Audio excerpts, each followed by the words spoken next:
다 함께 기도하시겠습니다. 하나님 아버지의 은혜를 감사합니다. 오늘도 저희가 코로나 바이러스로 인하여 비대면 온라인으로 예배드리지만 신령과 진정으로 예배드리게 하시며 예배 가운데 은혜가 있게 하시며 또 세상 가운데 승리하는 저희들에게 부족함이 없게 하여 주시옵소서. 감사드리며 예수님 이름으로 기도했습니다. 아멘. 자, 오늘부터는 우리가 골로새서를 4주간에 걸쳐서 말씀을 나누고자 합니다. 오늘 첫 번째 골로새서 1장 그리스도의 탁월성이라는 제목으로 말씀을 나누고자 합니다.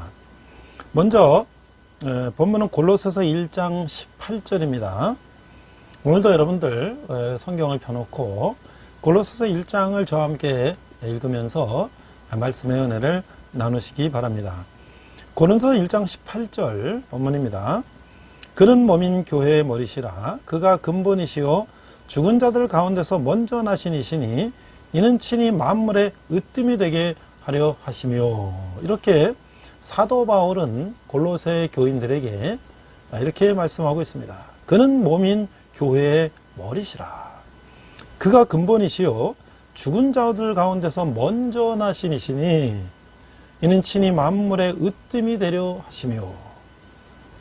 자, 먼저 우리가 골로새라고 하는 지역은 어떤 지역인지, 골로새 교회는 어떤 곳인지 우리가 한번 지리적인 환경을 한번 살펴보면, 자, 골로새는 라오디아에서 약 19km, 고대 브리기아 남부 지방의 루커스강 계곡 에베소에서 동쪽으로 약 160km 정도 떨어진 곳에 위치해 있다. 아마 여러분들 터키를 가보신 분들은 에베소가 어디 위치했는지 대충 아실 거예요. 에베소는 터키의 서부 이 보스포러스 해협을 마주하고 있는 서쪽의 바닷가 해안 도시인데요. 거기서 동쪽으로 오니까 육지 쪽으로, 터키 동부 쪽으로 160km 떨어진 곳에 있다. 근데 거기는 동방 신비주의를 받아들여 뿌리를 내는 곳이었다. 이 골로새가 주요 무역로 상에 위치해 있었기 때문에 많은 유대인들과 브리기아인들 그리고 헬라인들이 그것을 찾아왔다고 합니다. 이렇게 다양한 배경으로 인하여 그 도시는 흥미로운 문화의 중심지가 되었으며 사람들은 동방으로부터 들어온 온갖 종류의 새로운 사상적 교리들을 논의하고 수교했다. 그러니까 그 당시는 그리스가 소크라테스, 플라톤, 아리스토텔레스 이런 철학을 하는 시대였고, 동방에는 여러 가지 신비주의적인 그런 종교들이 있었는데 그런 영향을 받았다는 거예요. 이 모든 불경건한 영향력 때문에 로마에 투옥되어 있는 바울의 마음에 골로새의 그리스도인들이 떠오른 것은 당연한 것이죠. 바울은 성경에도 말씀하고 있습니다만 비록 골로새 사람들 직접 대면해 본 일은 없었지만 그들은 바울이 섬기는 그리스도께 속해 있으며 또는 그는 영으로 그들과 하나가 되었다는 것이죠. 비록 육신은 세살에 매여 있을지라도 바울은 편지로 그들에게 다가갈 수 있었던 것이죠. 이것이 그가 하나님의 양무리를 섬기려는 삼키려는 그 이리 때로부터 그들을 보호할 수 있는 한 가지 방법이었던 것이에요. 바울이 AD 62년경에 골로새에 충성된 성도들에게 쓴 이 편지의 이 메시지는 그 수세 기에 걸쳐서 아주 필요했어요. 아마도 그것이 하나님께서 바울로 하여금 말로 이 메시지를 전하는 대신에 편지로 쓰게 하신 이유 중 하나일 것이에요. 바울은 이 골로새서를 통해서 예수 그리스도의 위대하심에 근거하여 성도들은 세상 철학이나 거짓된 가르침을 거부하고 주께 합당한 삶을 일상생활 속에서 실천해야 한다고 가르치고 있어요. 그러니까 이 당시에 그런 세상 철학이 이제 영향을 받아서 예수 그리스도를 그들 나름대로 해석하고 있었다는 것이죠. 자, 바울은 로마 옥중에 에바브라라고 하는 죄수와 함께 갇혔던 것이죠. 빌레몬 1장 23절에 나와 있죠. 이 죄수는 아마도 바울이 에베소에서 3년간 사역하는 중에 개종하고 골로새 교회까지 세운 것 같습니다. 에바브를 통해서 골로새에 이단이 생긴 것을 알게 되었어요. 이것은 아마도 유대주의와 영지주의, 그노티시즘, 또 금욕주의, 어서티시즘, 천사 숭배, 이런 여러 가지가 혼합된 이단인 것이에요. 이들의 이론은 곧 근본적으로 육은 악하고 하나님은 선한데 서로 접촉할 수 없다는 점을 주장하는 거예요. 이 그리스 철학에서 형이상학적인 것, 어떤 사고와 철학 이런 것은 선하고 육신적인 것 이런 것들은 악하다고 이분법적으로 생각했는데, 예수님께서 인간의 몸으로 이 땅에 오셨다고 하는 것을 그들의 철학적인 사상 배경을 가지고는 이해할 수 없었던 것이죠. 그래서 그들은 그들의 나름대로 철학적인 사상을 가지고 예수님에 대해서 나름대로 그들이 주장하고 해석해서 그것을 교인들한테 퍼뜨리는 거예요. 근데 그것은 바로 이단인 것이죠. 그래서 하나님과 인간이 관련을 맺기 위해서는 하나님께로부터 덜 거룩한 존재가 유출되고, 또 두 번째 거룩한 곳에서 덜 거룩한 것이 유출되고, 자꾸 이런 식으로 해서 신성이 거의 없는 인간과 접할 수 있는 존재, 예수가 나타난 것이라는 거예요. 그러니까 우리가 예수님의 인성과 신성을 얘기할 때에 어떤 사람들은 예수님의 신이다, 그런 인간은 아니다, 어떻게 신이 인간을 올 수 있냐, 뭐 이렇게 주장하는 사람도 있고, 또 반면에 예수님이 인간이고 신이 아니다, 뭐 이렇게 또 주장하는 사람도 있을 수 있겠죠. 이런 것들은 다 이단이라는 거예요. 이런 이단 사상은 예수 그리스도의 최고의 주권을 파괴할 뿐만 아니라 그를 보좌에서 끌어내리며 그의 신성을 빼앗고 그리스도의 최고의 중보자 되심을 파괴하는 어리석고 위험한 이단 사상인 거죠. 그리스도를 머리로 하는 참교의 모습, 참 기독교의 모습, 참 일꾼에 관하여 언급하고 있지만, 그것보다는 이 서신의 주 목적은 이단을 물리치기 위해서 그 모든 위엄과 신성과 영광 가운데 계신 주 예수를 충실하게 묘사하려는 데 있는 것이죠. 우리의 생에 있어서 예수님을 전적으로 뛰어나신 분으로, 그리고 왕으로 모셨으면 우리 마음에 위의 것에 두며 옛 성품을 지키고 새 사람의 성품을 입어 예수님과 함께 하여야 한다는 것이죠. 예수님의 몸으로 우리는 세상에 예수님을 나타내는 도구가 되어야 한다는 것이죠. 오늘 골로새서를 통해서 이것이 말로 전한 것이 아니라 편지로 전해져서 오늘날까지 우리에게 전해지고 있는 것은, 오늘날도 2000년이 지난 오늘날도 세상 가운데 많은 이단들이 있죠. 그들이 처음에는, 이단이라는 게 어떤 뜻입니까? 다르리 끝단이에요. 처음에는 같이 보이지만 끝에 가면 다르다는 거예요. 그 통일교 문선명이 내가 메시아다 말이죠. 신천지 이만희가 내가 메시아다. 처음에는 같은 교회인 줄 알고 들어갔는데 점점 지나가 보니까 이제 끝이 다른 것이죠. 그래서 오늘날도 이런 이단 때문에 많은 성도들이 이단에 꼬여서 이제 여러 가지 어려움을 당하고 가정이 파탄나고 말이죠. 이런 일이 있는데 그것이 2000년 전도 있었다는 거예요. 그래서 오늘 바울이 골로새 교인에게 전한 골로새서를 통해서 우리가 어떻게 믿음을 제대로 지켜 나가야 될지, 또 우리가 어떻게 이단을 구별해야 될지, 또 믿음의 본질을 우리가 어떻게 알아야 될지를 오늘 골로새서를 통해서 우리가 다시 한번 이제 공부를 하게 되는 것이죠. 자, 첫 번째 이제 서두에 보면 1장 1절부터 14절까지는 바울이 이제 골로새 교인들에게 인사하는 것, 근데 그들에게 감사하고 또 그들을 위해서 기도하는 이제 서두가 나오죠. 1장 1절에서 2절을 보니까 하나님의 뜻으로 말미암아 그리스도 예수의 사도된 바울이, 바울과 형제 디모데는 2절, 골로새에 있는 성도들 곧 그리스도 안에서 신실한 형제들에게 편지하노니 우리 아버지 하나님으로부터 은혜와 평강이 너희에게 있을지어다. 이렇게 하고 있어요. 자, 바울은 그리스도 안에서 신실한 형제들인 골로새 성도들에게 편지를 하고 있어요. 그러니까 바울은 골로새 교인들에게 하나님의 돌보심, 하나님의 은혜와 삶의 형통한 조건, 평강을 기원하고 있는 거예요. 그래서 이제 서두에 인사하고 또 감사하는 거예요. 3절, 우리가 너희를 위하여 기도할 때마다 하나님 곧 우리 주 예수 그리스도의 아버지께 감사한다. 그래서 바울의 기도의 특징은 하나님께 끊임없이 감사하는 것이에요. 바울이 감사하게 된 이유는 그가 그리스도 예수 안에 너의 믿음과 모든 성도에 대한 사랑을 들었기 때문에. 그래서 우리가 이 삼중적인 덕이다. 그건 뭐냐면 믿음과 사랑과 소망이 있어요. 그래서 바울도 또 베드로도 이것들을 굉장히 중시했죠. 자, 그럼 믿음은 뭐냐? 믿음은 하나님을 향해서 위를 바라보는 것이고, 사랑은 바깥으로 이제 이웃을 향하는 것이고, 그다음 소망은 뭐야? 앞으로 미래를 향한 것이라는 거예요.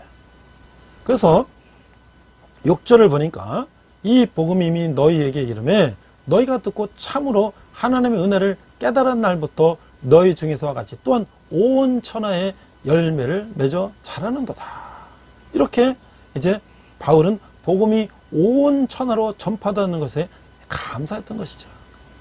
9절을 보니까 이로써 우리도 듣던 날부터 너를 위하여 기도하기를 그치지 아니하고 구하노니 너희로 하여금 모든 신령한 자의 지혜와 총명에 하나님의 뜻을 아는 것으로부터 배우게 하시고. 감사하고 있어요. 감사.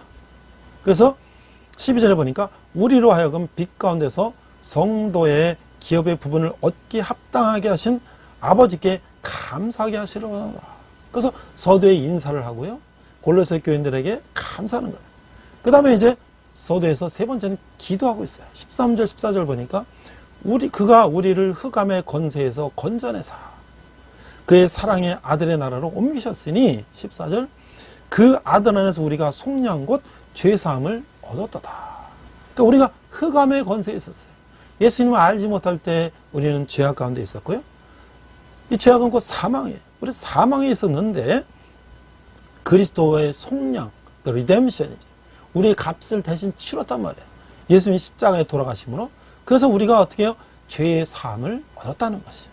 그래서 하나님의 사랑의 아들이신 그리스도를 통하여서 그리스도인들은 구속, 곧 죄의 사함을 받았다는 것이에요.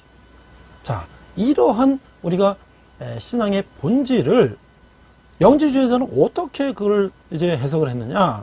그들은요, 그노티시즘이라고 하는데, 영지주의는 육체적 존재를 결함이 있거나 악한 것으로 본 영주주의의 우주 기원은 일반적으로 우월하고 숨겨진 신과 물질 세계를 창조한 악한 신. 그래서 이런 선악의 신들을 통해서 그걸 구분하는 거예요. 그래서 그 영지주의자들은 구원에 이르는 주요 요소가 신비주의적인 혹은 밀교적인 이해 형태 방식으로 최고 신성에 대한 진실된 지식이라고 나름대로 생각을 했어요. 그래서 그 영지주의자들은 그런 것들이 이제 퍼져나가니까 초대 교부들이 그들이 이제 이단이라고 이제 비난하면서 그들의 문서를 다 없앴어요.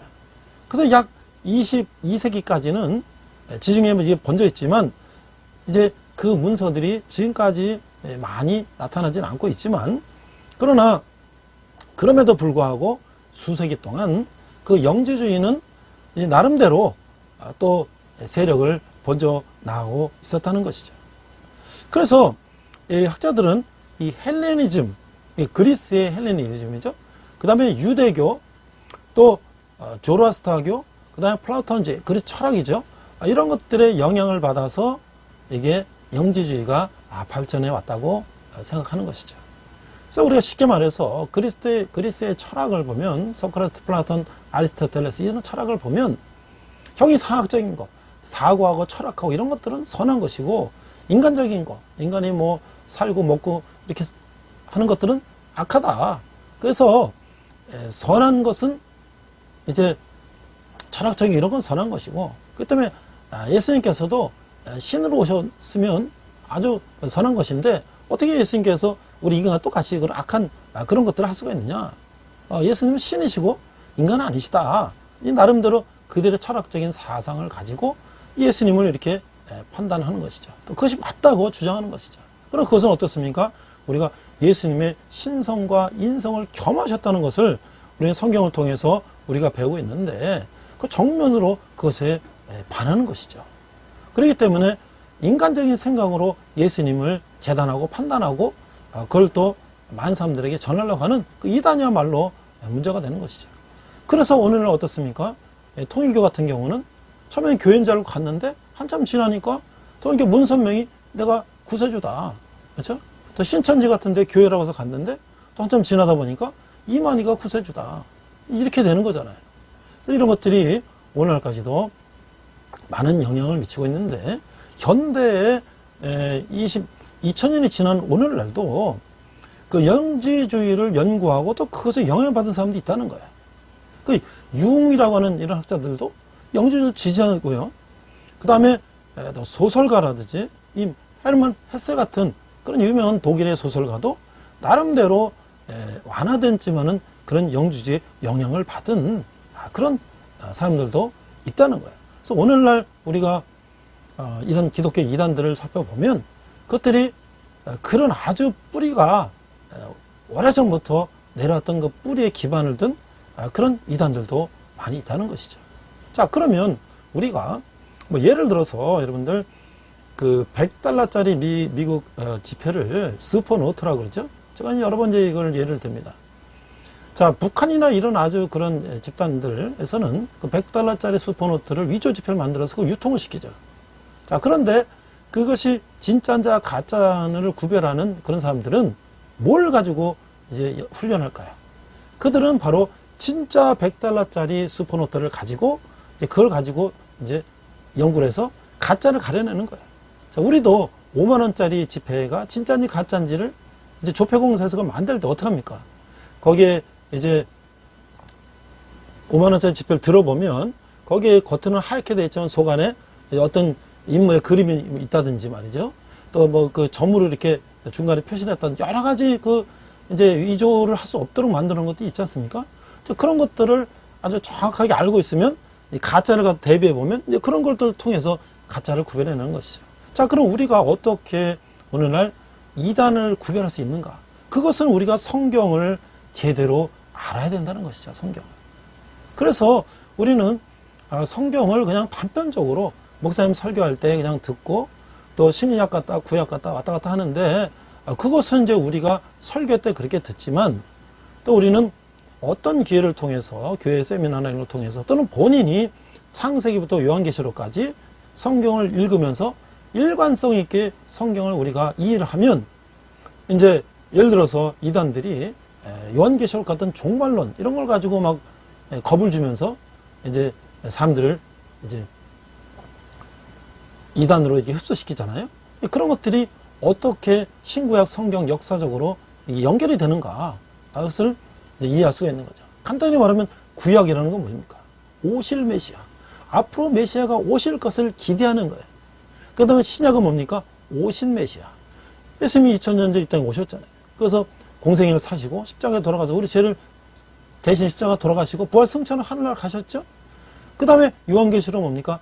다시 오실 메시아. 그러니까 성경은 그 세 단계를 거쳐서 지나가는 것인데 이것들을 전체 흐름을 우리가 알게 된다면 이단이 어떤 거짓을 해도 우리는 거기서 속아넘어가지 않는다는 거예요. 그래서 오늘 간단하게 사도 바울이 1장에서 어떻게 예수님을 설명하고 있는지를 우리가 한번 보도록 하겠습니다. 첫 번째 1장 15절에서 20절 보니까 그리스도의 승귀다 이렇게 되어 있어요. 승귀. 그래서 이 한문이 되어 있어요. 그래서 제가 이제 한문을 찾아서 보니까 오를 승자에다가 귀할 귀자. 이게 뭐 하늘에 오르셔서 다시 귀하게 되신다. 그 다시 말하면 승천하셔서 귀하게 되신다. 왜요? 예수님은 비하, 낮을 하자에다 비천한 이 인간의 몸으로 오셨잖아요.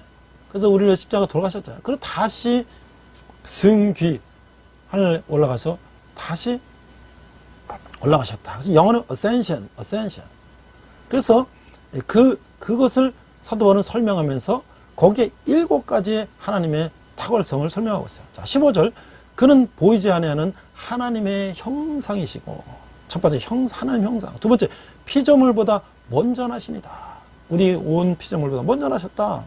16절 세 번째 만물이 그에게서 창조되되. 이렇게 예수님께서 하나님이시고 만물을 창조하신 분이고 하늘과 땅에서 보이는 것들과 보이지 않는 것들과 혹은 왕권들이나 주권들이나 통치자들이나 권세들이나 만물이 다 그런 말미암아 그를 위해 창조됐다.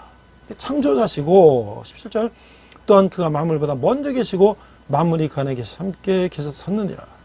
18절 그는 몸인 교회의 머리시고. 그렇잖아요. 예수 그리스도는 우리 몸된 교회, 교회가 몸이라면 교회의 몸인 머리는 누구냐? 예수 그리스도라는 것이죠.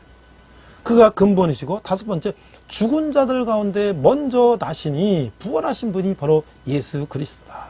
이는 신이 만물의 으뜸이 되라시며, 19절, 아버지께서는 모든 충만으로 예수 안에 거하게 하시고, 모든 충만, 20절, 그의 십자가의 피로 화평을 이루사 만물, 곧 땅에 있는 것들이나 하늘에 있는 것, 그들이 그런 말미암아 자기와 화목하게 하셨다. 화목하게 하셨다.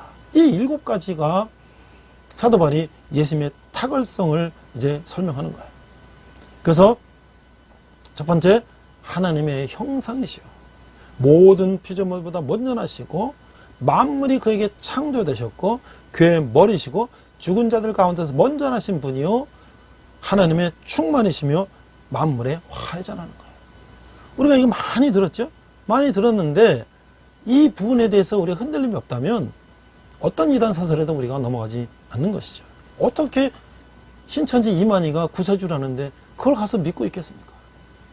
우리가 예수 그리스도를 제대로 안다면 그 말이 안 되는 것이죠. 자, 그래서 두 번째는 이제 이 기본적인 7가지의 예수님의 탁월성을 기본으로 해서 사도 바울은 그리스도의 화해를 설명하고 있어요. 뭐냐면 21절, 2절, 3절을 보니까 21절, 전에 악한 행실로 멀리 떠나 마음으로 원수가 됐던 너희를 우리가 어떻게 됐어요?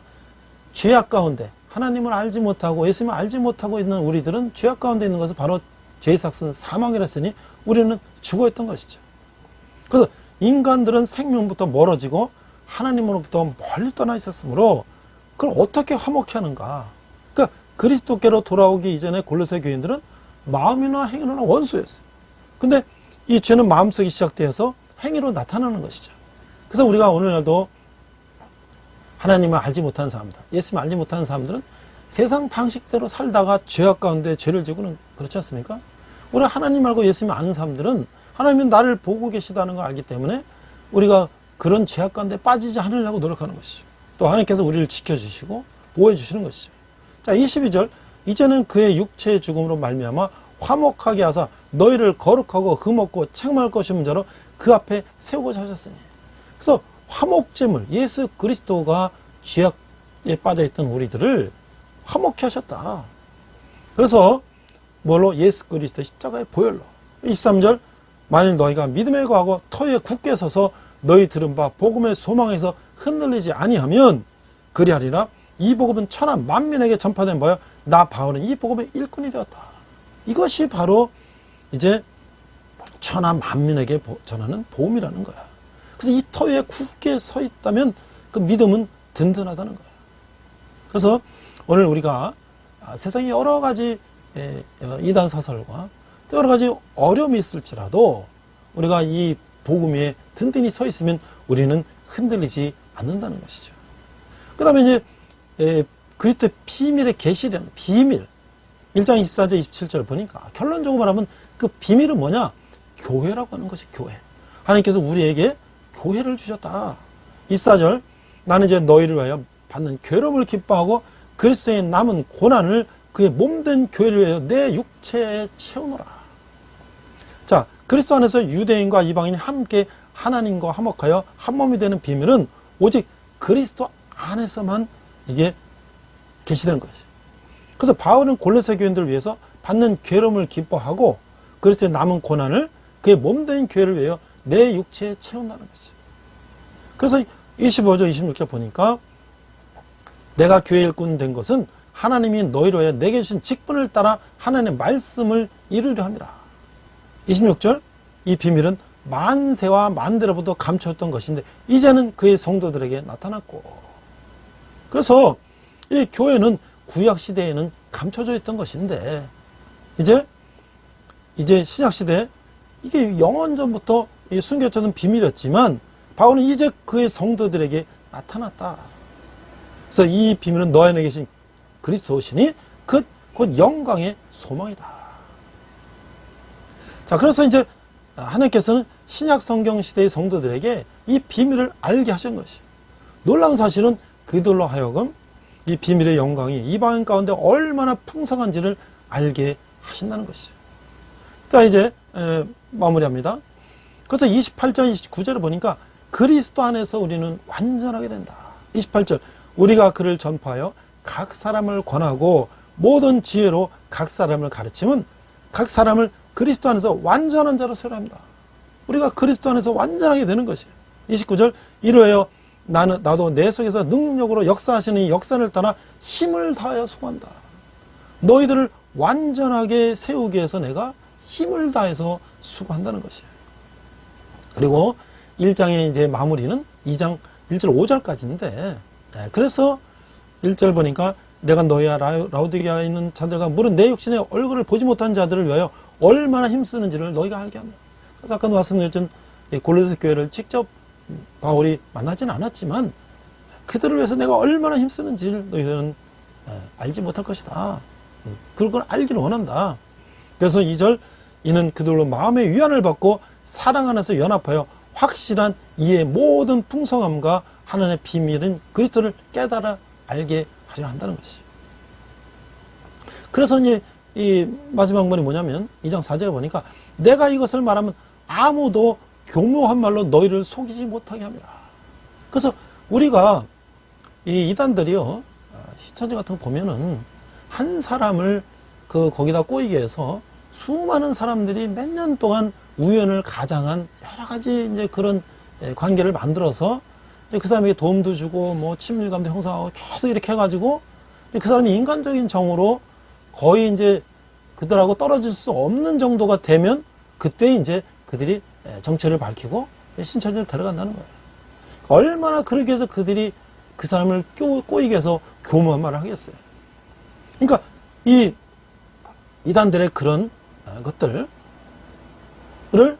바울은 이제 이렇게 얘기해요. 내가 육신으로는 떠나 있으나 심령으로는 너희와 함께 있어 너희가 질서 있게 행함과 그리스도를 믿는 너희 믿음이 굳건한 것을 기쁘게 본다. 그러니까 너희들이 그런 가운데서도 믿음을 잃지 않고 굳건하게 서 있는 것을 내가 기뻐한다는 거예요. 기뻐한다. 자, 그래서요, 제가 이제 마지막으로, 제가 이제 젊은이들을 한 10여 년 동안 이제 성경을 가르치고 설교하고 그러는데, 저도 이제 청년 시절에요. 저도 어렸을 때 주일학교 다녔을 때, 성경을 이제 전사님이나 이제 선생님들이 성경 이제 공과에 뭐 신약도 나왔다, 구약도 나왔다 이렇게잖아요. 앞서서 제가 말씀드린 것처럼. 그렇기 때문에 성경 부분은 알지만 전체적인 흐름을 이렇게 한 번에 꿰뚫어서 공부한 적이 많지가 않아요. 그래서 오늘날 많은 교인들이, 성도님들이 성경을 구약부터 신약까지 흐름을 한 번에 이렇게 일관성 있게 보지 못하고 부분적으로 알고 있는 경우가 많죠. 저도 청년 때 전도사님이 창세기부터 성경 한번 쭉 이렇게 공부하자 그랬어요. 했는데 그것도 또 중간에 가서 끊어지고 그러죠. 그래서 제가 항상 그런 부분들을 좀 안타깝게 생각을 했는데, 저도 이제 신학을 하면서 창세부터 요한계시록까지 공부를 하고 또 세미나에서도 공부하고 계속 그러면서 일관성 있는 흐름을 이해하게 되니까 아까 말씀드린 구약은 오실 메시아, 신약은 오신 메시아, 요한계시록 다시 오실 메시아, 이런 흐름을 알게 된다면 우리가 믿음에 흔들림이 없을 거예요. 부분적으로 알니까 이게 이단들한테 속는 거죠. 그래서 제가 이제 학생들한테 성경을 가르치면서, 청년한테 성경을 가르치면서 항상 한 학기 16주 안에 신구약을 창세기부터 요한계시록까지를 16주에 다 편성을 해서 한 학기를 가르치는 노력을 계속 했어요. 저도 좀 더 디테일하게 강의를 하려면 신약을 한 학기 하고 그 다음에 이제 구약을 한 학기 하고 신약을 한 학기 하고 두 학기 하면 좀 더 디테일하게 할 수 있죠. 그러나 학생들이 1학기 때 구약을 들었다고 꼭 2학기 때 신약을 또 듣는 보장이 없어요. 반대로 구약을 들었던 학생이 또 신약을 또 그대로 듣는다는 또 보장이 없는 것이에요. 그래서 한 학기 내에 그것을 제가 아주 압축해서 그 전체적인 프레임을 학생들한테 강의를 계속했어요. 그래서 학생들이 성경책만 갖고 하면 또 이해하기 어렵기 때문에 성경 영화를 보여주고 또 파워포인트로 제가 세미나 이런 데서 배운 것들을 또 보여주고 하면서 또 학생들한테 과제도 내주고 또 학생들이 그걸 또 과제 내온 걸 제가 다시 또 답도 해주고 이러면서 학생들이 한 학기 동안에 어쨌든 신약 창세기부터 요한계시록까지 구약 신약을 한꺼번에 공부할 수 있게 했는데 학생들은 나름대로 많이 도움이 됐던 것 같아요. 그래서 오늘 제가 지난 학기에 신구약 성경인물 리더십에 의하고 신구약 통독을 이렇게 이제 인물 리더십으로 해서 강의를 했어요. 근데 여학생들한테 이제 제가 전체적인 이제 기말 시험을 보면서 마지막에 자기가 느낀 점을 써보라 그랬어요. 그랬더니 한 학생이 이렇게 썼는데, 제가 여러 학생들이 있지만은 한 학생이 제가 생각했던 것들을 잘 이제 받아들여서 이해가 됐다고 해서 제가 한번 익명으로 소개를 합니다. 이 학생은 이렇게 이제 얘기를 하고 있어요. 사실 저는 이전에는 조부모님의 영향으로 교회에 가끔씩 다니는 성도였고, 그 다음에 개인 사정으로 미국에 있었을 당시 다녔던 크리스천 스쿨에서 다니면서 미국 교회를 접하면서 맵티즘을 받게 된 케이스입니다. 그러니까 이 학생이 미국에 잠깐 이제 다녔나 봐요. 학교에서, 미국에서. 근데 거기서 이제 세례도 받고 그랬는데, 스쿨의 바이블 클래스에서 미국 교회 시간대 수요일 청소년 예배나 주일 예배 시간에는 단편적인 성경의 부분에서만 배울 수가 있었습니다. 그래서 주로 이제 마태복음의 마태 부분을 이제 배운다는 말이죠. 근데 그것도 물론 유익하고 하나의 말씀을 이해하는데 큰 도움이 되었지만, 아쉽게도 성경의 주요 인물들이나 흐름, 명칭 등에서는 제대로 알지를 못했습니다. 그러니까요, 우리가 지금 부분을 배우잖아요. 그것을 이제 전체적으로 흐름을 한번 이제 배워야 되는데 그럴 기회가 없었다는 거예요. 그런데 이제 이번 학기에 이 강의를 수강하면서 이제 이 학생이 이렇게 얘기를 하고 있어요. 처음부터 성경이 어떤 흐름으로 흘러가는지에 대해서 배울 수 있었으며, 어떤 주요 인물들이 있고 어떤 일생을 살아왔는지, 그 과정 속에서 하나님께서 어떠한 뜻을 보여주는지에 대해서 배울 수 있었다는 거예요. 그러니까 이 흐름을, 창세기부터 요한계시록까지 흐름을 배우는 게 굉장히 중요한 것이죠. 이 학생은 이제 또 이렇게 얘기하고 있습니다. 첫 시간에 배웠던 아브라함에 관한 내용이 떠오릅니다. 근데 사실은 첫 시간이 아브라함은 아니에요. 창세기에 이제 하나님이 천창조하신 아담과 하와, 카인과 아벨, 그 다음에 노아, 이렇게 창세기가 시작되는데, 학생은 이제 과제 처음 낸 게 이제 아브라함이니까, 물론 이제 창세기 진화론과 창조론에 대한 과제는 냈습니다만 아브라함이 굉장히 기억에 남았던 것 같아요. 첫 시간이라고 그랬는데, 제가 성경을 제대로 배우는 첫 시간 이유도 물론 있습니다.